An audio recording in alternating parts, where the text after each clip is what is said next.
તો જય માતાજી, કેમ છો બધા મજામાં ને? તો ફરીથી સ્વાગત છે મારા એક નવા મિની બ્લોગમાં। તો આ ટકલો લખો પણ આવ્યો છે પાણી વાળવા, એ કહે છે હું પાણી વાળીશ।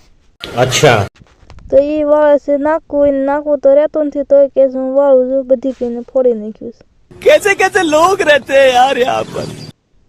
તો આ ધોરિયો છે, ધોરિયામાં ખડ બહુ થઈ ગયું છે એટલે પાણી બહુ હાલતું નથી, એટલે આપણે આમાં લેવાનું છે ખડ। પછી તો મેં ખડ લેવાનું કરી દીધું ચાલુ। તો આપણે હવે ખડ જો બધું લેવાઈ ગયું છે, ધોરિયો ચોખ્ખો થઈ ગયો છે, પાણી હવે ખરખું હાલ્યું આવે છે। તો આવડે કંઈક આપણે ઘઉં થયા છે। પછી તો આપણે ઘઉંમાં દેખાણું કંઈક, પછી હું તો ના જોવા ગઈ કે ડાગલું, તો ડાગલાનું મોઢું ફાટી ગયું, તો પછી આપણે કરી નાખ્યું દેશી જુગાડ। तुम्हें शर्म है कुछ नहीं।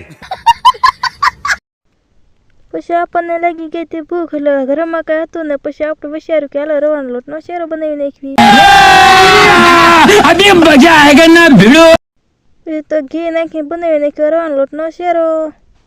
તો આપણે શેરો બની ગયો છે, તો હાલો બધા ખાવા। પછી કહેતા નહીં, કીધું નહોતું પછી ખૂટી જાય। પછી અમારા ઘરમાં જો વાસણ તો છે ને, એટલે અમે બધા આમાં ખાઈ, તમે આમ ખાઓ। તમને મારા બ્લોગ કેવા લાગે છે એ કમેન્ટમાં જરા કહેતા દેજો, લાઈક ને ફોલો કરતા જજો। જય માતાજી।